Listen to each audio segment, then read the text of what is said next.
အသက်16နှစ်အရွယ်နဲ့ပဲကမ္ဘာအကောင်းဆုံးဘောလုံးသမားစုဖြစ်တဲ့ Ballon d'Or ကိုရရှိဖို့အလွန်နှိစက်ခဲ့တဲ့လူတစ်ယောက်ရှိနေပါပြီ။သူဟာရိုးရိုးတာမန်ဘောလုံးသမားတစ်ယောက်တော့မဟုတ်ပါဘူး။ဒီနေ့ခေတ်လက်ရှိလူငယ်မျိုးဆက်ကိုကိုစားပြုတဲ့မှန်တစ်ချက်လိုပါပဲ။ဒီနေ့မှာတော့လမိုင်းရမယ်ဆိုတဲ့ဆယ်ကျော်သက်ကျယ်ပွင့်လေးတစ်ပွင့်ဘယ်လိုမျိုးထွက်ပေါ်လာသလဲ။ဘောလုံးလောကရဲ့စံနှုန်းတွေကိုဘယ်လိုချိုးဖောက်ပြီးတော့သူ့ရဲ့ကိုယ်ပိုင်ခေတ်ကိုဘယ်လိုမျိုးတည်ဆောက်နေလဲဆိုတာကိုအသေးစိတ်ကြကြသုံးသပ်တင်ဆက်ပေးသွားမှာပဲဖြစ်ပါတယ်။သူ့ရဲ့ထူးခြားတဲ့ကစားဟန်ဘာစီလိုနာနဲ့စပိန်အသင်းပေါ်တက်ရောက်မှုမျိုးဆက်တဲ့လူငယ်တွေအပေါ်ကိုစားပြုမှုနဲ့အနာဂတ်စိန်ခေါ်မှုတွေကိုပါထည့်သွင်းဆွေးနွေးပေးသွားမှာဖြစ်ပါတယ်။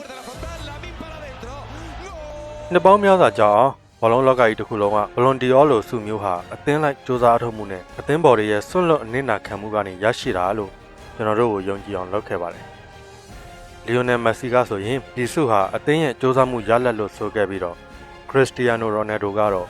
စီကန်းရှိစွာစ조사အားထုတ်မှုနဲ့နစ်နာခံမှုတွေရဲ့ရလဒ်အနေနဲ့ပုံဖော်ပြသခဲ့ပါတယ်။သူတို့နှစ်ဦးစလုံးဟာဘောလုံးလောကရဲ့အစဉ်အလာကြီးမားတဲ့တန်ဖိုးတွေကိုကိုစားပြုခဲ့ကြပါတယ်။ဒါပေမဲ့လမိုင်းယာမန်ကတော့ဒီအယူအဆကိုပြောင်းပြန်လှန်လိုက်ပါတယ်။ကျွန်တော်ကဘလွန်ဒီယောတစ်လုံးနဲ့ကိုအိမ်မက်မမှတ်ဘူး။အများကြီးကိုအိမ်မက်မှတ်တာလို့ပုံမှန်လင်းလင်းပြောခဲ့ပြီးတော့သူဒီလိုပြောနိုင်တာကလည်းသူ့ရဲ့ပန်းနိုင်အပေါ်ယုံကြည်မှုမကြောက်မရွံ့တဲ့စိတ်ဓာတ်နဲ့ကိုယ်ပိုင်စွမ်းရည်အပေါ်အပြည့်အဝယုံကြည်မှုတွေကြောင့်ပဲဖြစ်ပါတယ်။ဒီစကားဟာသူ့ရဲ့ရည်မှန်းချက်ကြီးမားမှုကိုထင်ရစေရုံသာမကခေတ်သစ်ဘောလုံးသမားတွေရဲ့စိတ်ဓာတ်ကိုလည်းဖော်ပြနေတယ်လို့ပြောလို့ရပါတယ်။သူဟာဒီနေ့ခေတ် Gen Z တွေနဲ့ Generation Alpha တွေရဲ့အတွေးခေါ်ကိုအထင်ရှားဆုံးကိုစားပြုပါတယ်။ပျက်စီးသွားတဲ့ကမ္ဘာစီးပွားရေးအခြေအနေတွေ၊ကပ်ရောဂါကြီးတွေနဲ့ရာသီဥတုဖောက်ပြန်မှုတွေကြားမှာကြီးပြင်းလာခဲ့ရတဲ့ဒီနေ့ခေတ်လူငယ်တွေဟာလက်ရှိစနစ်တွေကိုအယုံကြည်မရှိကြတော့ပါဘူး။သူတို့အတွက်လွတ်လပ်မှုကအမြင့်မြတ်ဆုံးပါ။ပတ်စံဆိုတာကလည်းတန်ဖိုးထားစရာတစ်ခုမဟုတ်ဘဲနဲ့ကိုယ်ပိုင်ဆုံးဖြတ်ခွင့်အတွက်လက်နက်တစ်ခုလိုပါပဲ။ဒါကြောင့်မို့လဲယာမဲရဲ့မိုနာကိုမှာပျော်ပါခဲ့တာတွေဒန်စတာသင်းနဲ့ဝင်းနေပွဲလောက်တာတွေကိုလူတွေကဝေဖန်နေကြပေမဲ့သူကတော့လုံးဝဂရုမစိုက်ပါဘူး။သူ့အတွက်အရေးကြီးဆုံးကဘောလုံးကွင်းထဲမှာဆွမ်းဆောင်ရည်ကောင်းဖို့ပါပဲ။သူ့ရဲ့ကိုယ်ပိုင်အမှတ်တစိတ်ကိုတိဆောက်ပုံနဲ့ပရိသတ်တွေနဲ့အပြန်အလှန်ဆက်ဆံပုံနဲ့ဆိုရှယ်မီဒီယာကိုအသုံးပြုပုံတွေဟာခေတ်သစ်အားကစားသမားတို့ရဲ့ပုံရိပ်ကိုပုံဖော်နေပါတယ်။သူဟာဘောလုံးလောကရဲ့အစဉ်အလာတွေကိုစိန်ခေါ်ရင်းနဲ့ကိုယ်ပိုင်လမ်းကြောင်းကိုဖောက်လုပ်နေသူဖြစ်တယ်လို့ပြောနိုင်ပါတယ်။ယာမဲရဲ့ပင်ကိုစရိုက်ကသူ့ကိုပို့ပြီးတော့ထူးခြားစေပါတယ်။သူကသူထူးချွန်တဲ့ပါရမီရှင်တစ်ယောက်ဖြစ်တယ်လို့လက်ခံထားပြီးတော့တာဝန်တွေကိုလည်းမရှောင်မဲနဲ့ပခုံးထမ်းယူခဲ့တယ်လို့ဘာစီလိုနာအသင်းရဲ့နာမည်ကျော်နံပါတ်10ဂျာစီကိုဝတ်ဆင်ပြီးတော့ဖရီကစ်တွေပန်နယ်ရီတွေအထိတာဝန်ယူကန်သွင်းခဲ့ပါတယ်။ဒါတွေအားလုံးဟာပင်ကိုစရိုက်ရှိတာကကျွန်တော်ကိုရှင်းတန်းအောင်ကူညီပေးနိုင်တယ်လို့သူပြောခဲ့တဲ့စကားကိုပေါ်လွင်စေပါတယ်။သူ့မှာရှိတဲ့စိတ်ဓာတ်ခွန်အားဟာပင်ကိုပါရမီတစ်ခုတည်းကြောင့်မဟုတ်ဘဲနဲ့သူ့ဘဝရဲ့ကြမ်းတမ်းတဲ့အတွေ့အကြုံတွေကနေရရှိလာတာပါ။ Para llevar esta camiseta no vale con jugar bien. Algunos marcaron historia. Otros se divertían jugando. Y esto es lo mejor que he visto. ¿Y esa? A verla.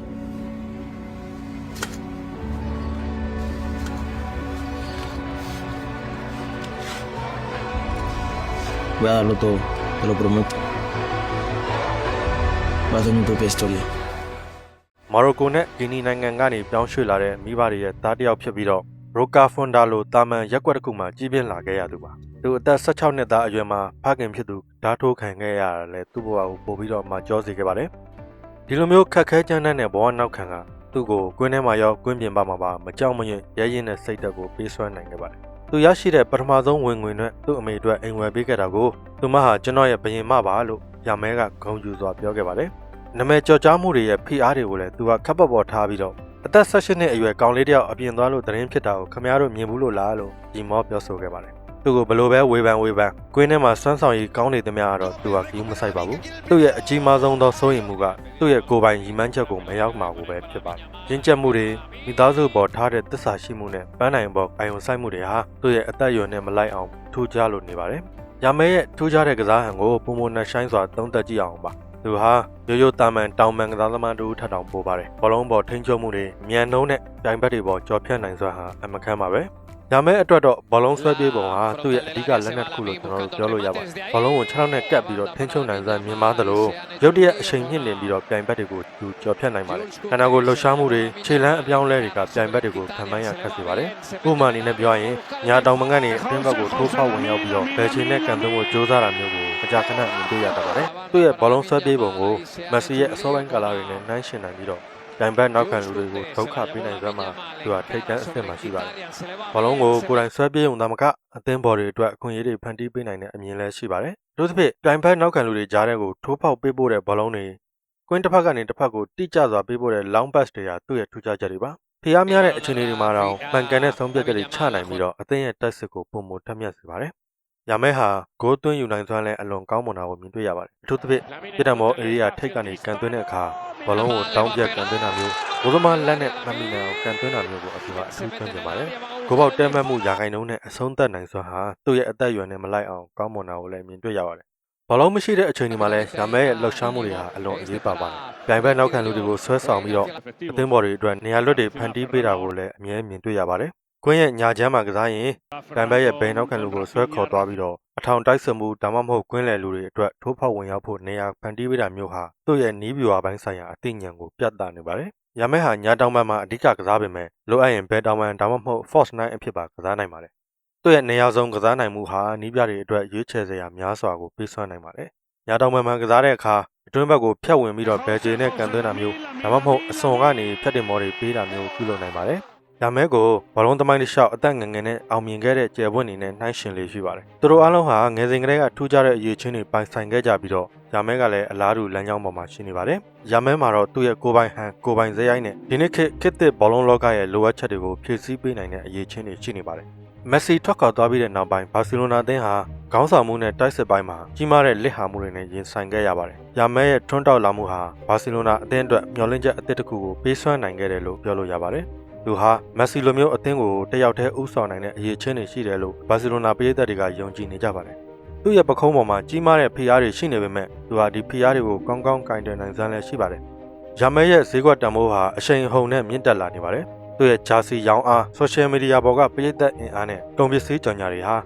ဘာစီလိုနာအသင်းအတွက်ကြီးမားတဲ့ဝင်ငွေကိုဖန်တီးပေးနေတယ်လို့ပြောလို့ရပါတယ်။ဘောလုံးသမားတူဖြစ်တာမကကမ္ဘာလုံးဆိုင်ရာအမှတ်တရတစ်ခုဖြစ်ပါရပ်တည်လာနေပါတယ်။ရာမဲဟာဘာစီလိုနာရဲ့နာမည်ကျော်လာမာစီယာအကယ်ဒမီကနေထွက်ပေါ်လာတဲ့နောက်ထပ်ကျယ်ပွင့်တူဖြစ်ပါတယ်။လာမာစီယာဟာဇာဗီအင်နီယက်စတာမက်ဆီစတဲ့ကမ္ဘာကျော်ကစားသမားတွေကိုမွေးထုတ်ပေးခဲ့တဲ့အကယ်ဒမီတစ်ခုဖြစ်ပါတယ်။လာမာစီယာရဲ့ဘောလုံးဒသနာနဲ့လူငယ်ဖွံ့ဖြိုးရေးစနစ်ရဲ့ထိရောက်မှုဟာဒီအချက်ကိုထပ်မံသက်သေပြနေပါတယ်။ရာမဲရဲ့ထွက်ပေါ်လာမှုဟာစပိန်လက်ရွေးစင်အသင်းအတွက်လည်းအလွန်ကြီးမားတဲ့အားတစ်ခုဖြစ်စေပါတယ်။သူဟာအသင်းရဲ့တိုက်စစ်ကိုပုံမဖန်တီးမှုရှိစေပြီးတော့ပြိုင်ဘက်တွေကိုဒုက္ခပေးနိုင်စွမ်းလည်းမြင်မာပါတယ်။လာမယ့်ယူရိုနဲ့ကမ္ဘာဖလားပြိုင်ပွဲတွေမှာစပိန်အသင်းရဲ့အဓိကကစားသမားတူလို့လည်းပြောနိုင်ပါတယ်။လမိုင်းရာမဲဟာဘောလုံးသမားတူအဖြစ်တာမကမျိုးဆက်သစ်လူငယ်တွေရဲ့ကိုစားပြုမှုတစ်ခုလည်းဖြစ်ပါတယ်။သို့လို့မျိုးဆက်သစ်အားကစားသမားတွေဟာဆိုရှယ်မီဒီယာနဲ့အင်တာနက်ခေတ်မှာကြီးပြင်းလာခဲ့ကြသူတွေပါ။သူတို့ဟာပရိသတ်တွေနဲ့တိုက်ရိုက်ဆက်ဆံနိုင်ပြီးတော့ကိုယ်ပိုင်အမှတ်တရကိုတည်ဆောက်နိုင်ပါတယ်။သူတို့ရဲ့လေ့ကျင့်ခန်းတွေပုံကိုယ်ရေးဘဝတွေကိုဆိုရှယ်မီဒီယာကနေမျှဝေပြီးတော့ပရိသတ်တွေနဲ့ပုံမှန်နီးစပ်အောင်လည်းလှုပ်ဆောင်ကြတာကိုမြင်တွေ့ရပါတယ်။အစဉ်လာရဆိုရင်ဘောလုံးလောကမှာအသင်းလိုက်စိတ်ဓာတ်ကိုအလေးထားကြပေမဲ့မျိုးဆက်သစ်တွေကတော့တဦးချင်းစီရဲ့လွတ်လပ်မှုနဲ့ကိုယ်ပိုင်ဖော်ပြမှုတွေကိုပုံမှန်တန်ဖိုးထားကြပါတယ်။ရာမဲဟာလည်းကွင်းထဲမှာသူ့ရဲ့ကိုယ်ပိုင်စွမ်းရည်တွေကိုထုတ်ဖော်ပြသဖို့မကြောက်ရွံ့သလို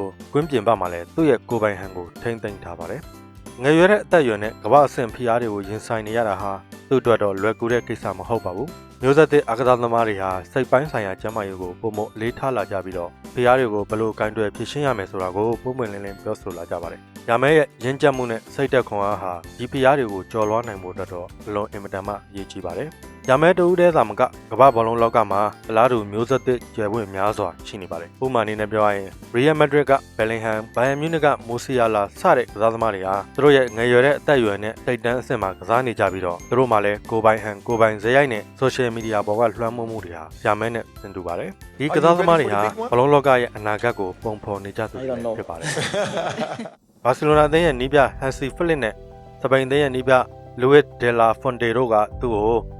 ုပြည့်စုံတဲ့ကစားသမားတစ်ယောက်ဖြစ်လာအောင်ပုံသွင်းနေကြပါတယ်။ဒီမှန်းချက်တွေကိုခန္ဓာရည်အဖြစ်ပြောင်းလဲနိုင်ပြီးတော့အခက်အခဲတွေကိုကျော်လွှားနိုင်ခဲ့မယ်ဆိုရင်သူဟာဘာစီလိုနာအသင်းဒါမှမဟုတ်စပိန်အသင်းဝန်သားမက21ရာစုရဲ့စူပါစတာတစ်ယောက်ဖြစ်ခြင်းအဓိပ္ပာယ်ကိုပါပြန်လည်အဓိပ္ပာယ်ဖွင့်ဆိုနိုင်သွားပါလိမ့်မယ်။